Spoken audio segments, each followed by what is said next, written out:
So we bring in our guy, Kevin Sweeney, Sports Illustrated college basketball writer. And welcome in, Kev. Thanks as always. You know, we talk every day. We bang our heads against the walls, which guy has Syracuse reached out to and all this stuff. I want to go big picture with you, Kev. When you've looked at the portal from a national perspective this year, what have you seen? Changes over the last couple of years. What are you noticing in how the portal is being approached this year in college basketball? Yeah, look, I think the evolution that's most present is the fact that, teams are now having to build quote-unquote portal classes just like you built a recruiting class. Yeah. So that means you're recruiting some guys who aren't going to start, right? Like it used to be when you were recruiting the portal, and I think even up to really probably 2022, when you were recruiting the portal, you were doing it because, we need a starting point guard. We need a starting power forward.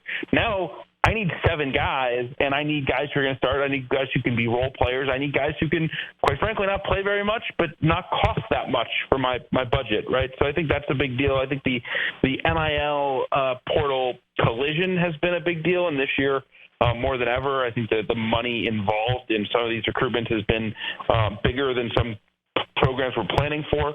But I think the big story really is how are you building an entire team through the portal versus a plug-and-play piece or two. Yeah, I mean, initially we thought, it would be like, okay, our point guard left, as you said, let's go get a point guard. And, man, it is that, but it's also 8 million other things at once. This number you had out today, you added a number that only 36 of the top 200 portal players remain out there, which may be the opposite of the sense I was getting, or maybe it's just that time. My sense was at the beginning of the portal this year, it felt more patient by teams and players alike, though obviously there's not a ton of guys out there. Did you get that sense, Kev, as well, that the start was a little slower because people are feeling each other out, or am I just reading the room wrong on that one? No, I think you were right. I think it took some time. I think there's been a huge wave of commitments really in the couple of weekends after the Final Four, right? You had a rush probably of 3 weeks of guys entering the portal until the first week of April. And then you really had 3-4 weeks now of visits and commits off of those visits. And so now I do think you're approaching a point where there's not as many guys left. Now, last year we had the grad transfers all still filing in here past that May 1 deadline or May 15th, whatever it was last year. That's a big difference this year, and that has limited the market quite a bit. I think it's going to be something that causes problems for teams that have a lot of spots left. But, yes, the options, I think, at this point are dwindling now that teams have really had to put pressure on kids to make up their minds because you can't ride a recruitment wave for 6 weeks with a kid, miss out, and all of a sudden all your other options are off the board. You kind of got to know it at some point.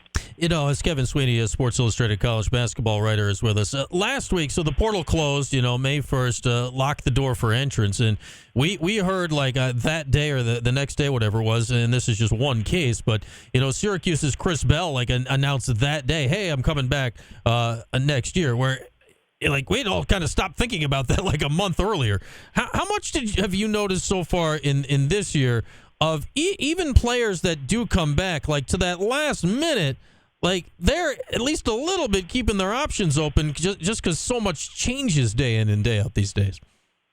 100%, right? No one's actually back until they have to be back. And part of that is just the money involved, right? I mean, the amount of money that might be on the table for a player on March 15th when he makes his decision that he's coming back might be quite different on April 25th when everyone's desperate. And there were some guys who were, I'll use the word, tampered into the portal late in the process who were not planning on moving, but eventually were given a number that they really couldn't refuse.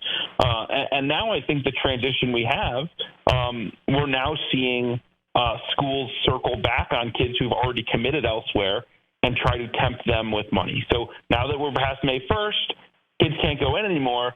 The pool of players you can go get that are available that aren't on the list right now are the guys who committed 3 weeks ago. Those guys are still technically in the portal until they enroll in school. So I won't be surprised. We just saw one this weekend. VCU had its point guard flip. Jamari Thomas committed from Norfolk State, and then South Carolina flipped him over the weekend. I think we're going to see probably 10, 15 more of those the next month before kids get to campus in June, as schools really look for any way possible to fill out their spots. And if you've got more money, you might as well try to flex it and use it. It's wild. It feels like, and like right now, like we know this, like there was always plenty of breaking of rules and money and stuff in the past, pre-NIL. It feels like now, like even though this stuff, the tampering and whatnot is technically against the rules, it feels like there's a lot more of that stuff going on now, right, Kevin, than there ever was when all this stuff was technically all against the rules before. Yeah, look, I think the way I would put it is this. Number one, there's a lot more players whose recruitments are being driven by money than there were before. You can always find guys who are hunting for the highest bidder in the no pay for play era, but nowadays everyone thinks they should get a piece of that pie, and everyone is going to hunt that check. So I think that's a big part of it, and I think the collective world, the agents being involved in it.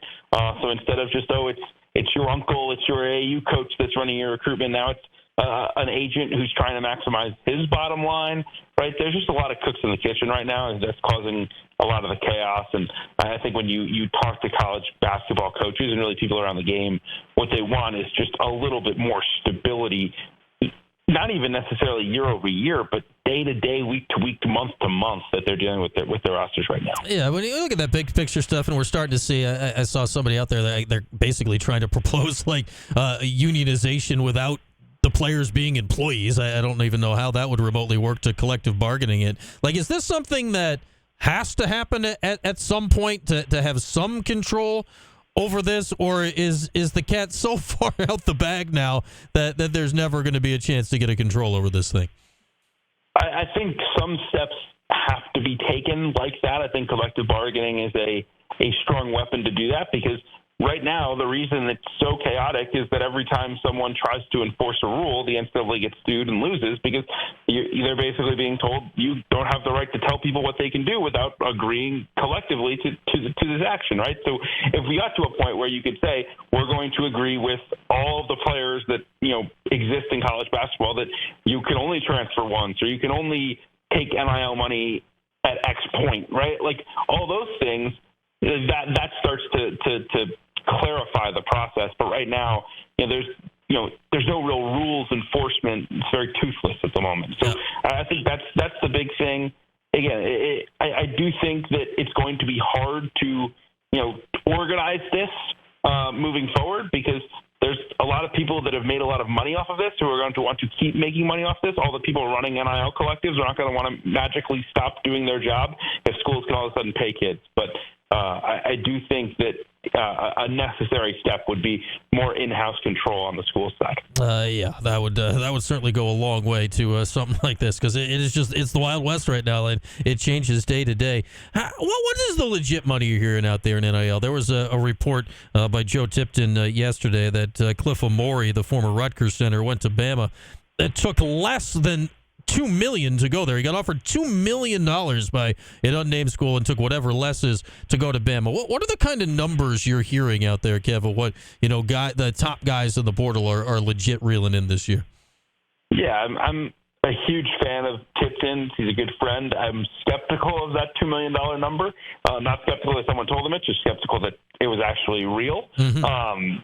I do think there's a lot of guys at the top of the portal who are getting offered somewhere in the range of, I would say, $800,000 to $1.2 million. There may be one or two guys that wind up above that number, 1.5-ish. But certainly, at least in terms of guys who are transferring, I think that 800 to 1.2 is that top tier for most portal guys. And then you work your way down, right? The middle to bottom of the top 100 transfers. Those guys are probably comfortably in like the 350 to 700 range. Again, that's a very wide tier, but I think that's what you're working with. Every kid is a little bit different, and I do think it makes it very important that you allocate your resources well. Don't spend $700,000 on the wrong guy. And two, if you can get a quote-unquote bargain, you can get a guy under the market value, how much of an advantage that is. So it's been nuts without question. It's just a question for you. Like, how the heck do you do your job with stuff like this? When you're hearing these numbers out there, you're out there, you're trying to report, you're trying to get the facts. How do you believe any of these numbers that are flying around out there? Yeah, I mean, a healthy dose of skepticism certainly doesn't hurt, right? I try to treat it that way. I think the biggest thing is you have to understand the motives of each person saying the numbers. Agents want to say the biggest number possible so they can flex what they got for their guy. The player's going to say something different. The coaching staff will say something different. The opposing coaching staff will say something different. And certainly the collective, the one that's writing the check, will probably have a fifth different answer. So I try not to heavily report any number because, again, my skepticism with them are usually very, very high. But I used the analogy the other day. Listening to people talk about this is like if you were sitting around the street and you heard everyone saying that Xboxes cost $1,000, and then you saw a flyer that they cost $700. So you ran to the store and you bought one, and the salesman was like, "Hold on, I'll give you a deal. I'll give you one for $550." You're like, "Wow, this is amazing."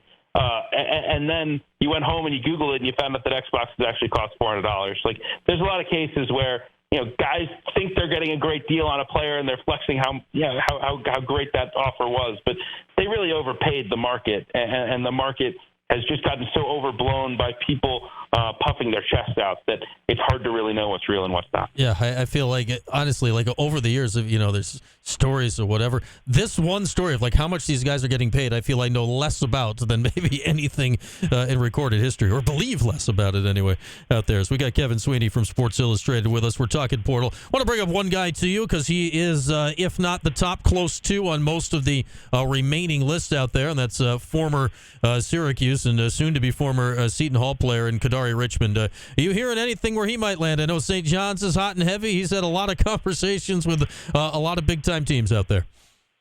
Yeah, I mean, the St. John's rumor has been, strong dating back to during the season. I feel less confident today than I did, probably a month ago that Kadari will end up at St. John's. I certainly wouldn't rule it out. I know they're trying to pitch him on being sort of a Peyton Siva, Russ Smith type backcourt with Davion Smith, the Utah transfer that just committed today. But I do think it's a little bit more wide open. I know he visited Oklahoma this past weekend.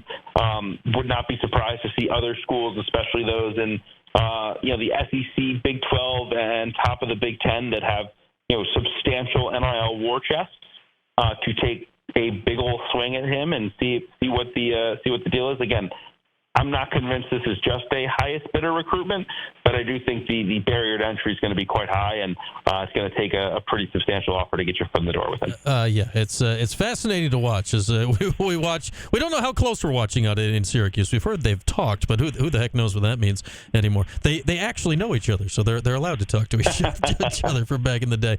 Lastly, Kev, before I want to let you go, you mentioned it earlier about the idea of putting together a portal class.